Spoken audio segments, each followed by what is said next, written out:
everything is stripped away and all the shields and all the swords and all that, and you're completely helpless, which is like I was. Yeah. You really have no other choice but to turn to God or to blame God. Yeah.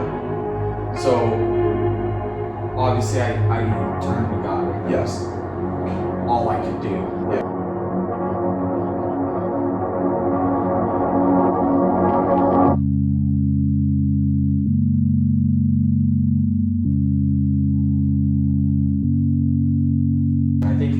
One of the things that has allowed me to keep going is this knowledge that if God wanted to heal me right now, he could. Yeah. And the fact that he hasn't means that either there's something that I'm supposed to be doing in the future, or just I have the capability through God to keep going. Yeah. And I think 100% I know this is true. Yeah. I don't think God will ever let anyone go through something that they can't handle with him. Yeah. There's a lot of things we can't handle on our own, but I think there's nothing that God will let someone go through that they can't handle on their own. Remember, I guess I hit someone too hard. I actually don't know if I broke my neck because of the whiplash or because of when I hit the ground. I just don't know. It could have been either. But I remember falling back in slow motion, kind of like how they say when you get in a car crash, slow motion. It kind of was like that. Yeah. But it gets fuzzy. The only thing I remember is like it felt like I was still holding onto the bubble and like the handles. Yeah. But I remember looking down at my arms, and they were like flat on the ground, which was like super weird. Yeah. Super trippy because it was like they're not my arms, right? My arms are here, someone else's arms are on the ground. So super weird. And then I couldn't talk like the first 30 seconds, like I couldn't catch my breath. So I was like yelling, couldn't catch my breath. And then pretty quickly, like people came, they evacuated everyone, ambulance came, got me out of the bubble, and then they just drugged me, and I don't remember much of it. They drugged you said? Yeah, they just gave me a ton of drugs, and memory don't remember. Where does your memory come back from when they got you drugs to? I remember seeing Shiloh right when I got to the emergency room. Not Shiloh. Jeremy. Oh, maybe I don't remember. Yeah. Jeremy, and then I remember like talking to mom and dad before I went into surgery. Do you remember talking to me? Nope. Okay.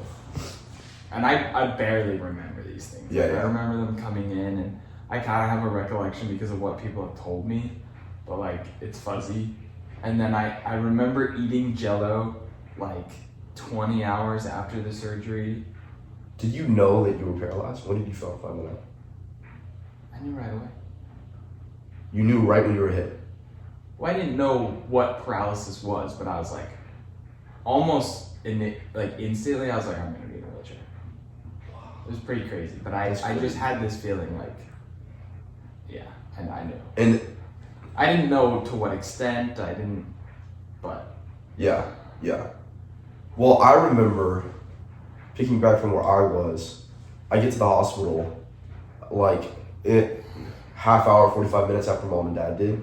So I go into the emergency room, and X, who's our youth pastor, and mom and dad and Jeremy are all sitting around in the room.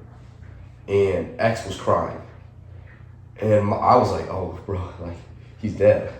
Like, literally, I was like, he's dead. Yeah. And so then my dad walked up, and he hugged me, and dad's crying.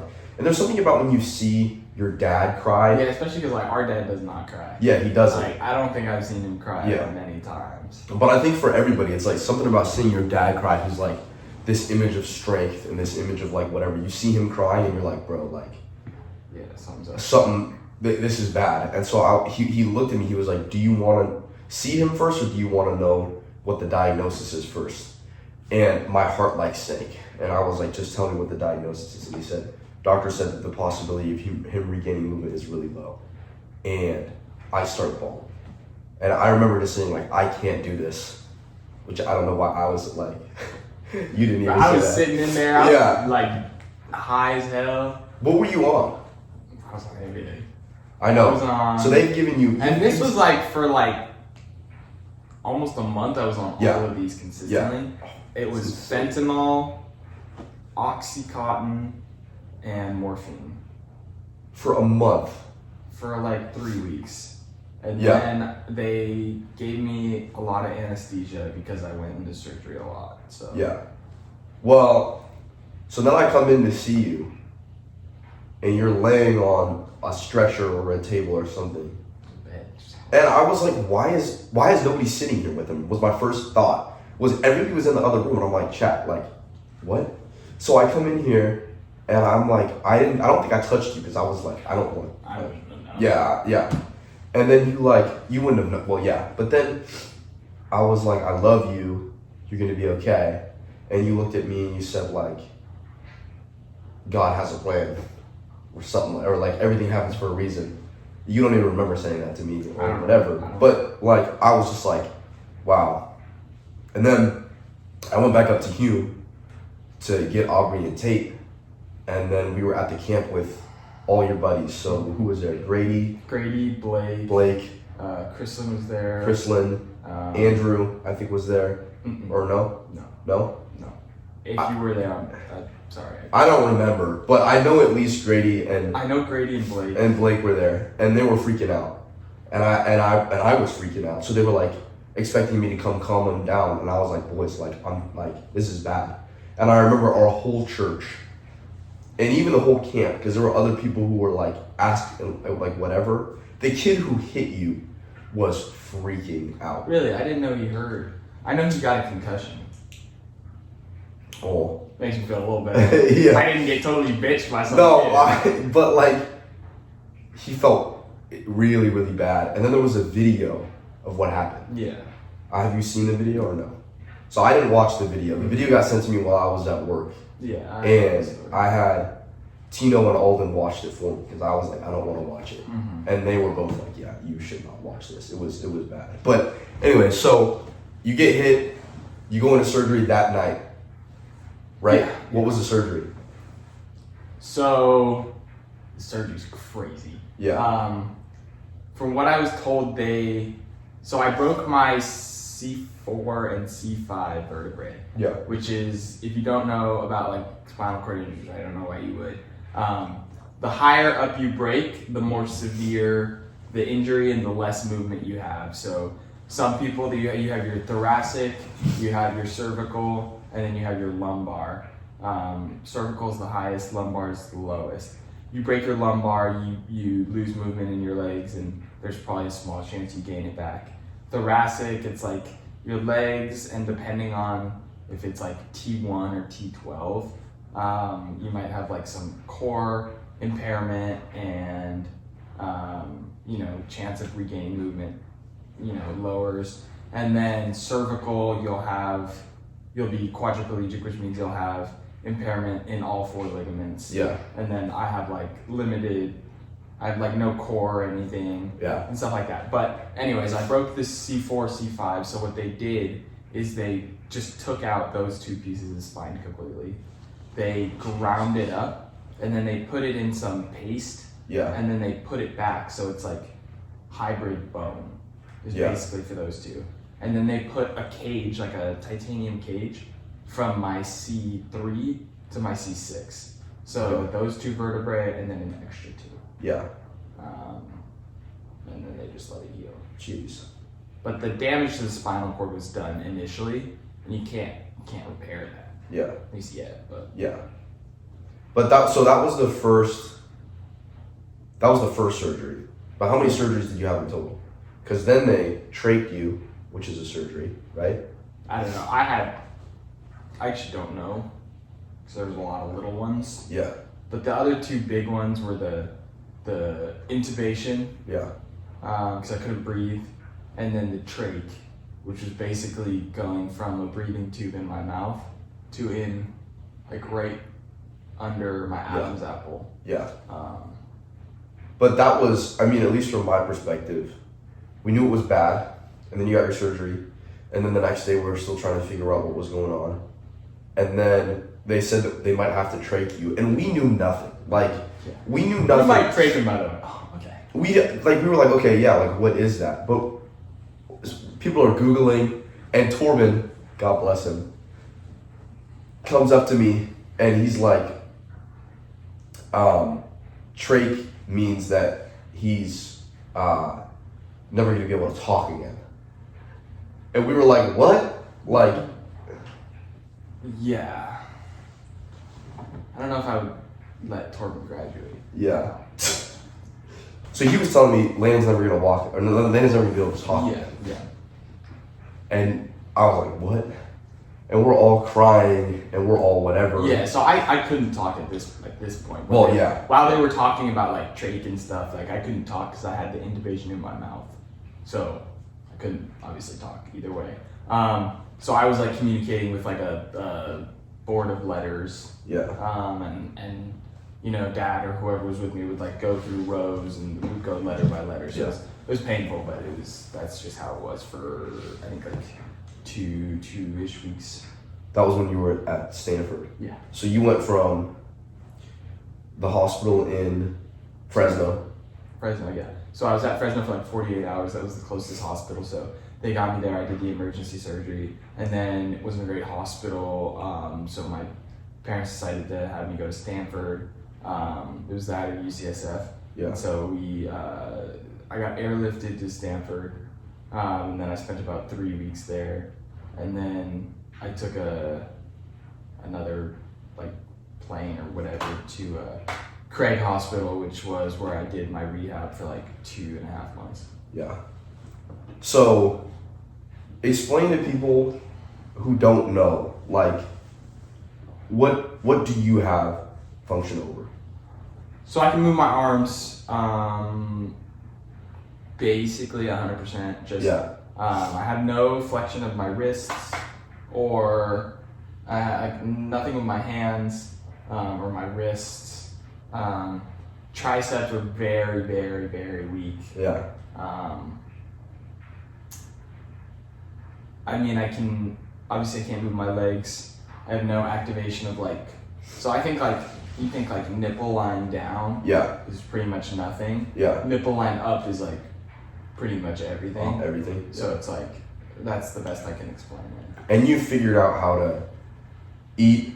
Oh yeah, I mean, use your phone. It's been like, what, almost year and a half. Yeah, a year and a half.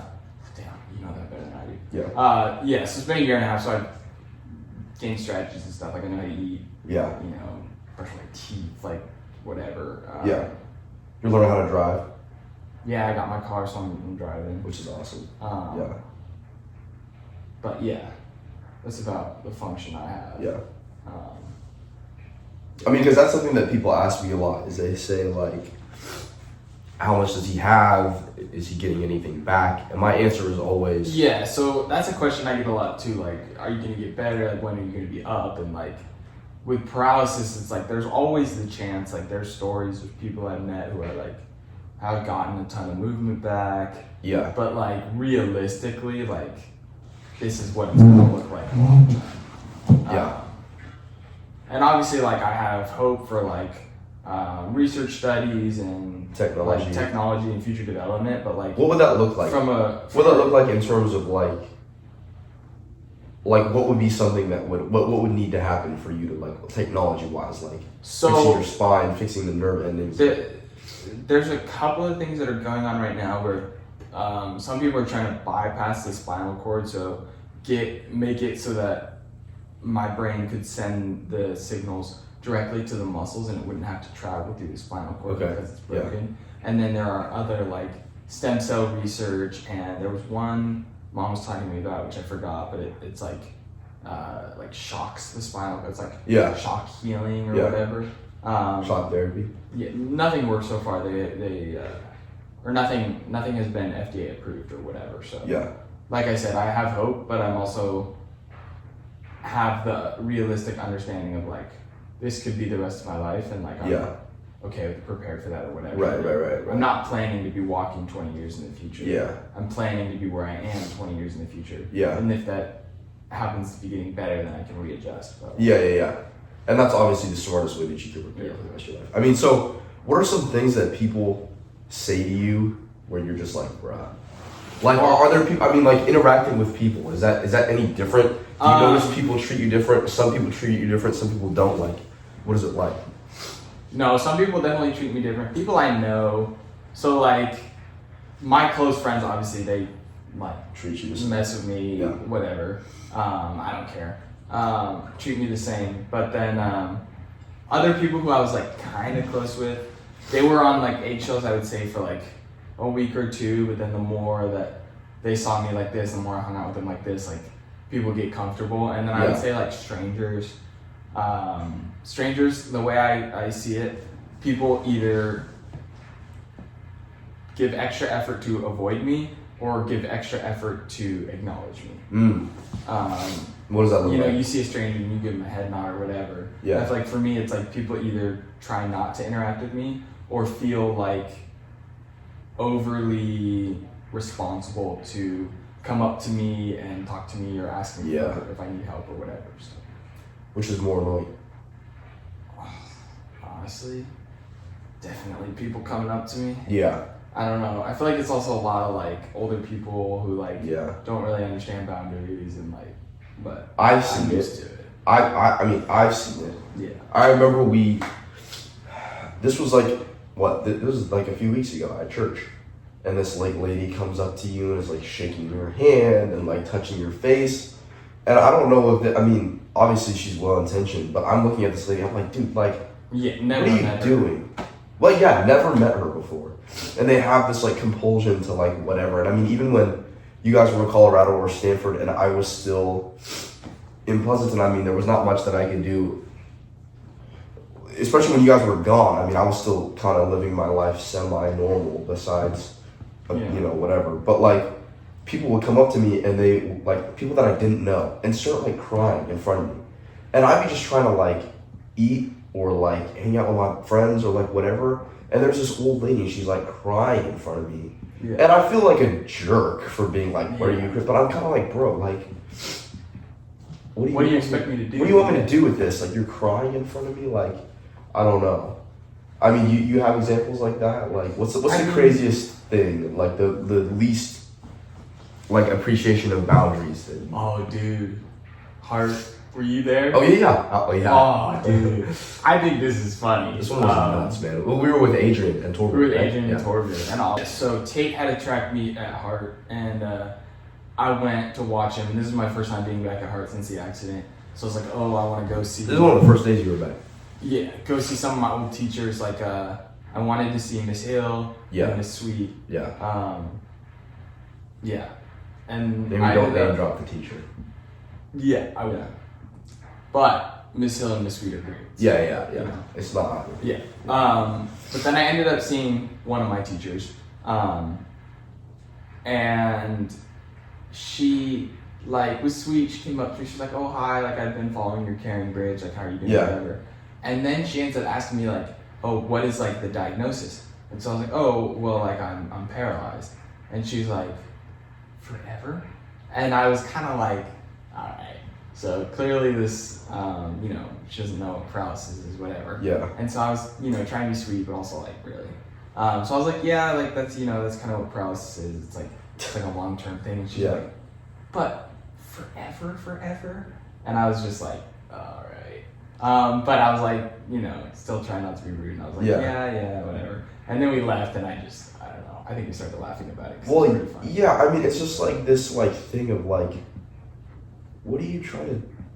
What's your like? I don't know. Obviously, you saying that isn't gonna make me feel any better, and I don't know, you know, what I don't know. People just, you know, aren't always thinking. I think it's almost always good intention. People just, So you know, it's frustrating, but it's also like, you know, what are you gonna do? Yeah, I mean, there's been some people, again, not gonna name drop, but who it seems to have used your accident for like their social media and have made it seem like you guys are closer than you really are. And I don't know, I guess I want to ask, like, have you noticed any sort of like a weird fixation with you or obsession with like after your accident? Like just this like, that people want to make it seem like they're closer to you than they really are, or, you know, like whatever, like. I mean, I've heard things about people on social media. I just got social media, like I didn't have this when this was happening, so I tried to stay out of it. It, was like whatever happened, and I was like, okay, I don't have social media. But people talked, my friends. I think people around you feel differently than you do about it. People around me were a bit frustrated. Again, I don't have social media, so I tried to just stay back.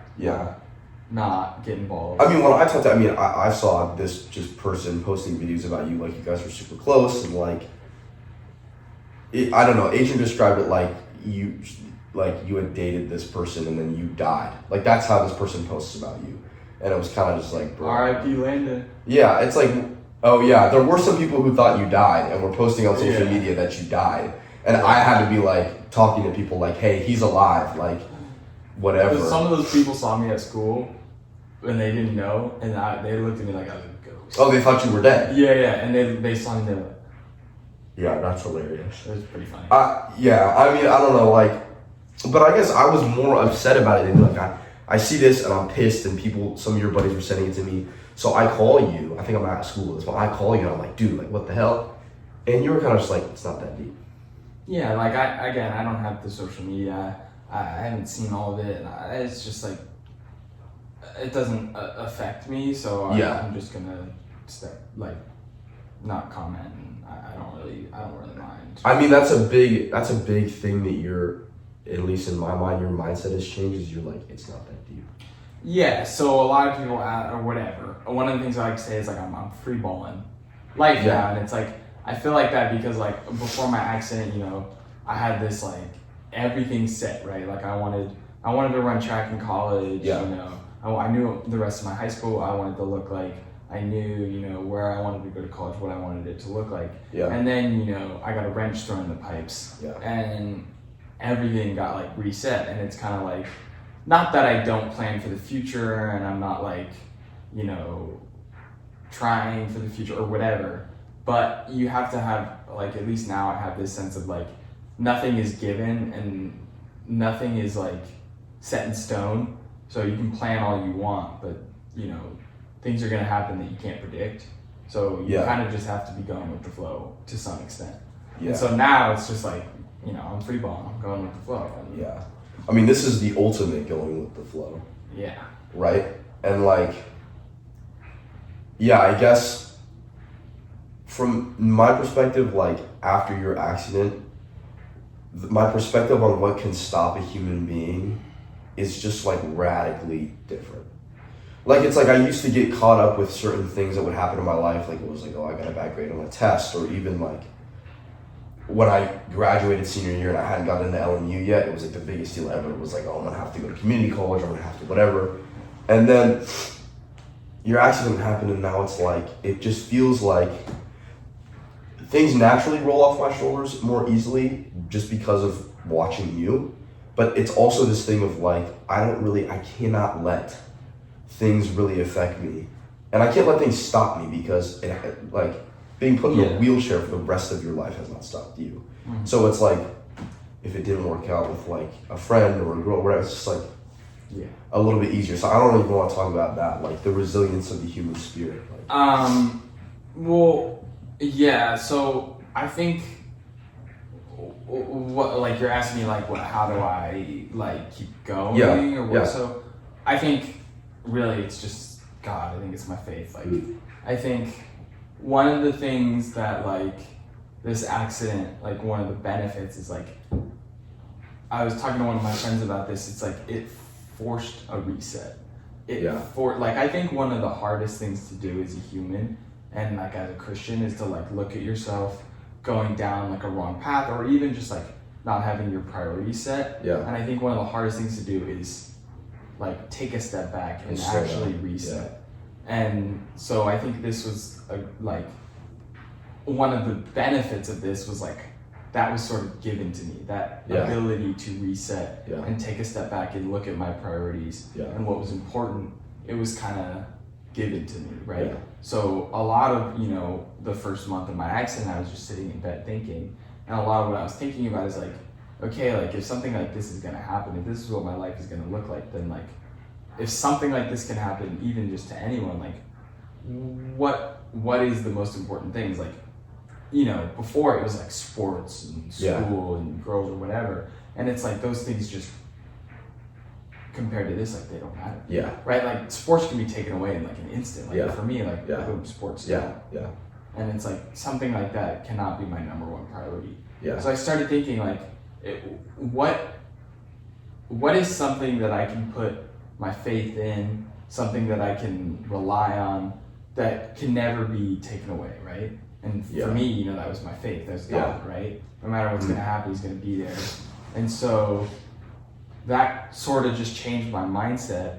And so, I don't know. I feel like everyone suffers, right? To answer the question of like, how do I keep going? Like, I feel like everyone suffers, and like, I don't know. I just feel like God's been with me, and you know, I've seen people who have gone through the same accident and like don't leave their house, and like I think part of that is, you know, I have a great community, you guys, the family. We've been blessed with like the resources needed to just, you know, make sure I can get out of the house and whatever. But I think also just, I don't know, I feel like God's been there. He's been, you know, giving me everything I need, and just providing me with the, like I said, the resources and the family and the community, and just, I don't know. You know, some things are harder to explain, but I don't know if that really answers the question. It does answer the question. I mean, for a lot of people, the reaction in terms of faith and belief in God when something like this happens, either to someone that they know, like if you're sitting where I'm sitting, or if you're sitting where you're sitting, the reaction is the opposite of the reaction that you had, which is like an anger towards God, or God couldn't be real, or a resistance towards God. Well, I think like there's two options when you go through something like this. It's like almost like I was saying, like with sports and whatever, everything is taken away. And you really only have like two options, right? Like, it's like we kind of keep God in our pocket almost. Like sometimes, and it's like we'll go to Him when we, you know, we want something, or, you know, when something goes wrong or whatever. But if life's good, then you just leave Him in your pocket and you just keep going along with life. And that's, you know, I don't think that's how a relationship with God is meant to be, right? It's not just a take, it's a relationship. You know, you don't only see your friends when you want something. If you do, that's a pretty crappy relationship. So I think when everything is stripped away, and all the shields and all the sports and all that, and you're completely helpless, which is like I was, you really have no other choice but to turn to God or to blame God. So obviously I turned to God, right? That was all I could do, right? I couldn't hide through sports, I couldn't hide through whatever. So it made it blatant that I had two choices. And I think that's the choice that people have to make when they go through something life-changing, or when they see someone, you know, someone you know dies, you get fired, or you know, whatever it looks like. I mean, I think there's like a connection with humility and relationship with God. Like this, when you go through something like you said, you lose your job, or you get put in a wheelchair, or somebody you know dies, it's like this illusion of control that we have is taken away. And it forces us to kind of pan up to what has control. And sometimes that pushes people to say, man, if you have control, then like what the hell are you doing? Why am I in a wheelchair? But like, it's interesting that you, and I guess I've experienced a little bit of both, which I'm sure you have too, but I've experienced a little bit of both, where it's like, God, like why is I in a wheelchair? Why did you do that? And then on the other side of the coin is like, I also feel drawn to him, because it's like, oh, I need you now more. My family's going through this, I'm going through it, Landon's going, like whatever, like you're drawn to him more. And I think it's just like, life is like this dance. It's like this dance of us like figuring out how we're supposed to live and love people and believe in things and have faith and whatever. And like, it's not this set in stone, easy, cut and dry thing. And it's really interesting. Like, I think I've told you this story before, but there was this lady that like I was interviewing for a position at this company, and this was during my gap semester. And this lady, I'm not going to name drop, she like sat me down, and the first thing she asked me was about you, because she doesn't go to our church, but she goes to a church like kind of nearby. And she was like, okay, like, I heard about your brother, like, how's everything going? And so I kind of fill her in, and then she gets this kind of curious look on her face, and she's like, she says, like, is he ever going to walk again? Like, is it permanent, basically, what your teacher asked you? And I gave her the blunt answer because I'm not going to sugarcoat it. I mean, what's the point in that, right? I was just like, oh, yeah, like, he's never going to walk again. Like, this is the scenario, right? And this lady, who was, like, this really bubbly, cartoonish, kind of plastic, like, vibe, she starts, like, smiling and laughing. And I'm sitting here, like, what is funny about what, like, whatever. And she goes, well, it's okay because we serve a God of miracles. And then she just kept going with the interview, and I finished the interview because I wanted the job. But the whole time I was sitting there and I was like, are you like, yeah. So what do you think about something like that? Like, I mean 100%, I have no doubt in my mind that, you know, God could heal me, you know, if he wanted to. And I think one of the things that has allowed me to keep going is this knowledge that if God wanted to heal me right now, he could. Yeah. And the fact that he hasn't means that either there's something that I'm supposed to be doing in the wheelchair, or just I have the capability through God to keep going. Yeah. And I think 100% I know this is true. Yeah. I don't think God will ever let anyone go through something that they can't handle with him. Yeah. There's a lot of things we can't handle on our own, but I think there's nothing that God will let someone go through that they can't handle on their own. And so that knowledge just allowed me to be like, I know I can do this, and I don't pretend to understand what his plan is or what you know he wants through this. You know, I know he didn't bring this upon me. Yeah. But I know that he will use it, you know, in whatever way he's going to use it. Yeah, like you don't think God's up there like paralysis. Yeah, no. Yeah. I think that happens just because we live in a broken world. But yeah, I would agree. So just knowing that, like, I could be healed, I pray for that all the time. But I'm also okay where I'm at. Yeah. And I know that as long as I'm in this chair, you know, he's going to be with me, and he can, you know, he might use it, and he might just help me to, you know, grow my faith or just whatever. Yeah. But I know, you know, it's going to be okay, and like I have the resources to be able to get through it and, you know, thrive or whatever. Yeah. Yeah, wow. I mean, it's your faith and your just connection with the reality, not just God, but just like life and reality. It's just like, it's very raw. You know, it's not like this, it's not like that lady where her relationship with God is clearly something that she uses to just like sweep any issues under the rug. Mm-hmm. Like you are unafraid of like dealing with, oh no, like this is the reality of my situation. And like it sucks. It's not like, you know. Yeah, and I'm not trying to sit here like, oh, you know, okay, like it sucks. Yeah. There's a lot of things that like suck, and I've spent nights just like crying, just like because it does suck. Yeah. You know, I would love to be running track and playing soccer, and a lot of times like I've had people be like, yo, come out, you know, watch the Foothill games, like come to track practice. And like I've tried, it's too hard. Yeah. Because I want to be out there so bad. Yeah. And just sitting on the side, I can't do it. Yeah. But like, so like it sucks. You know, I'm not trying to hide that. Yeah. What would you say is something that you wish everyone could know about like people with paralysis? Like, are there misconceptions? People think this, but it's really not that. I don't know if it's like misconception, but I think a lot of people look at it and they just see like, oh, that person can't walk.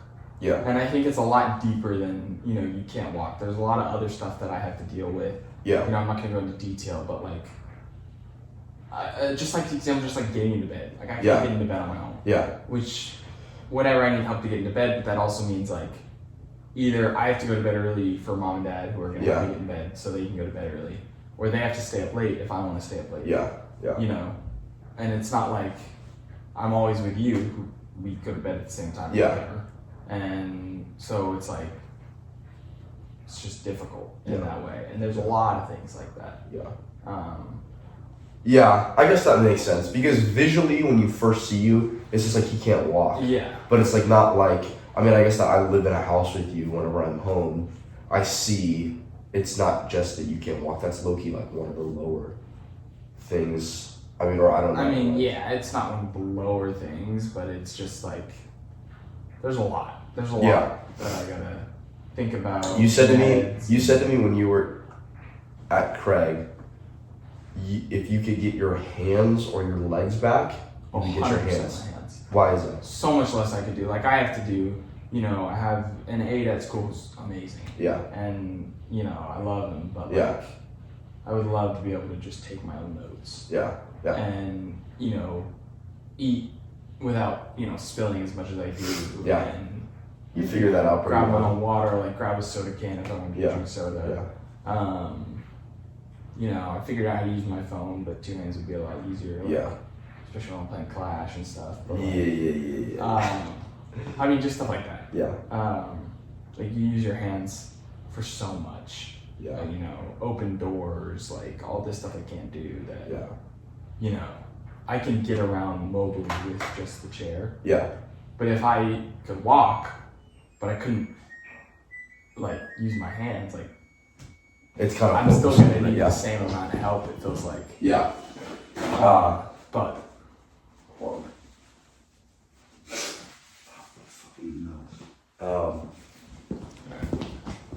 We're almost done. Wait.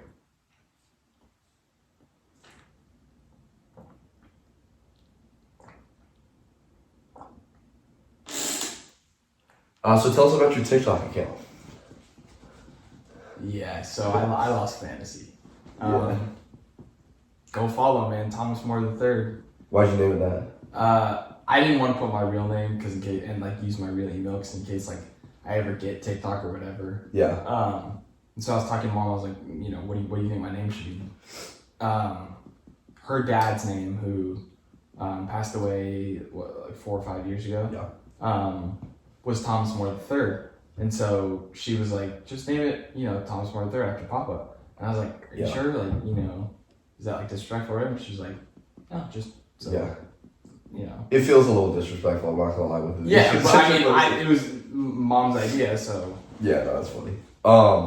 When you were going through the like the rehab, when you were in Colorado, when you were at Stanford, and even now, you always said music was a huge thing that's been there for you. Like, Yeah, because I feel like music was like a taste of normality, Mm. you know, normalcy. normalcy, whatever. Listening to music never changed, you know, it's the same experience, it's the same. Yeah. So, you know, I would be in bed or in my chair or whatever and put headphones on and close your eyes.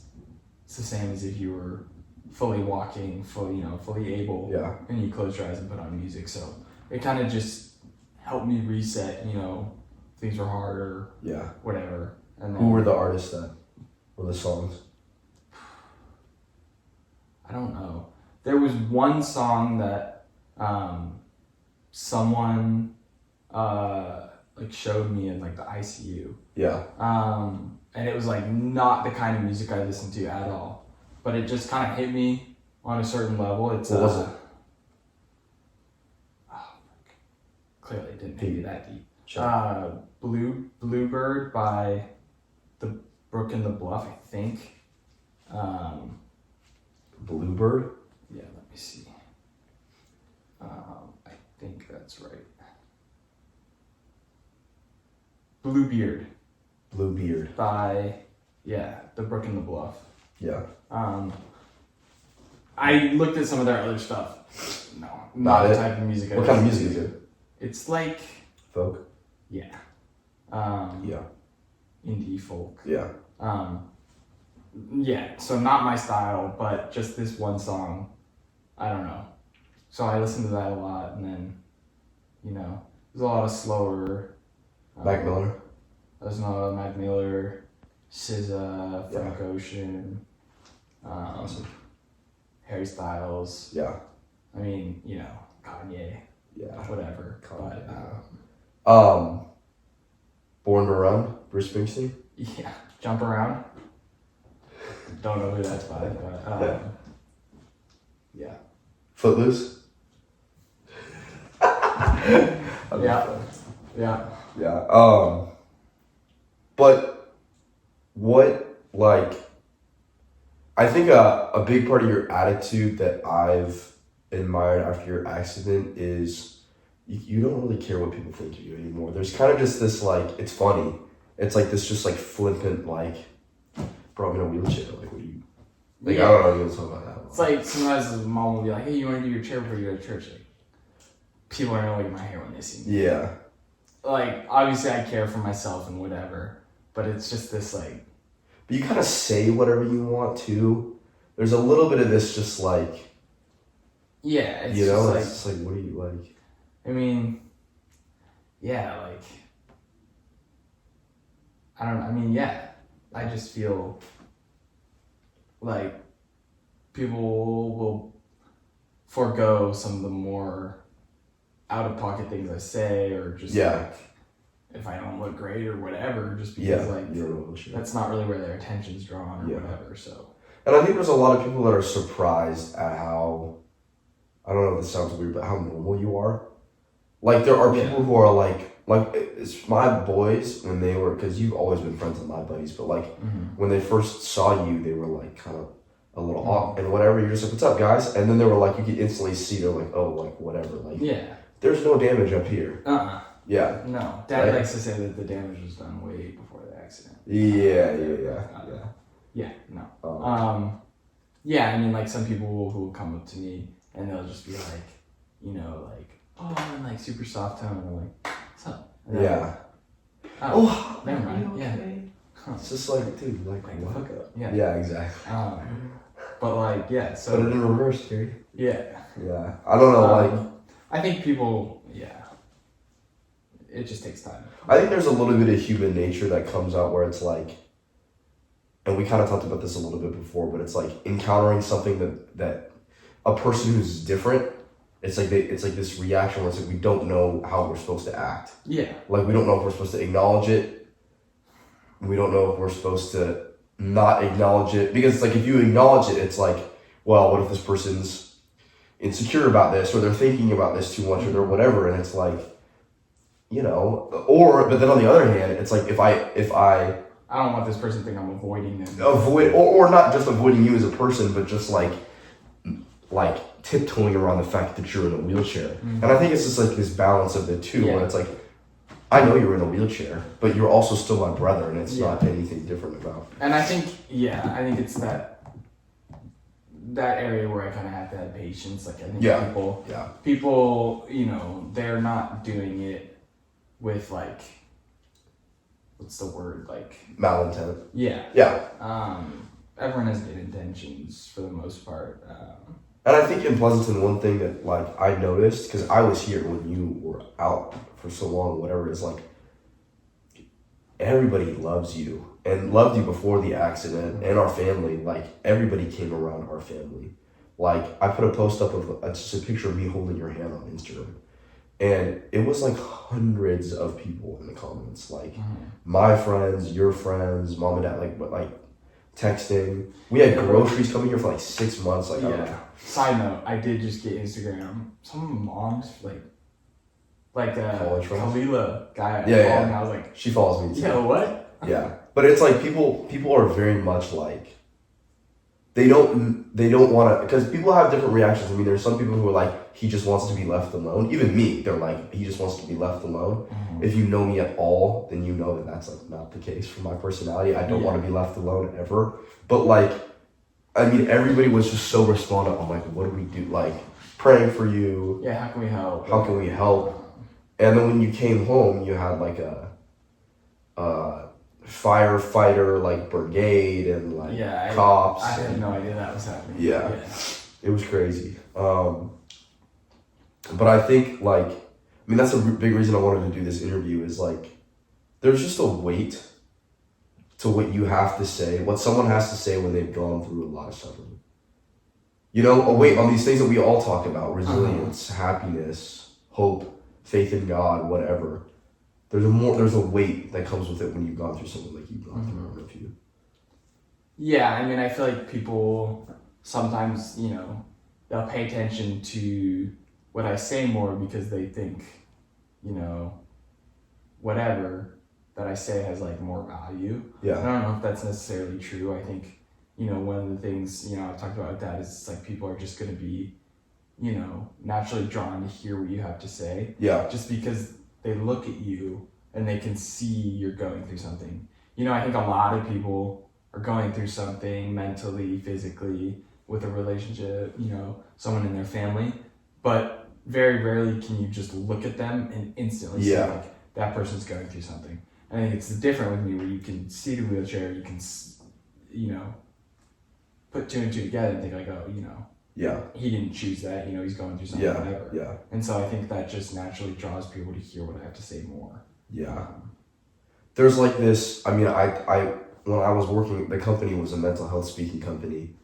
And when I would go to these events to speak, I would talk about you and I would say, you know, my brother right now is in a wheelchair and everybody knew what happened to you in Pleasanton. And so for those few months, and even now to this day still, people will see me or back then and they'd say like, how are you?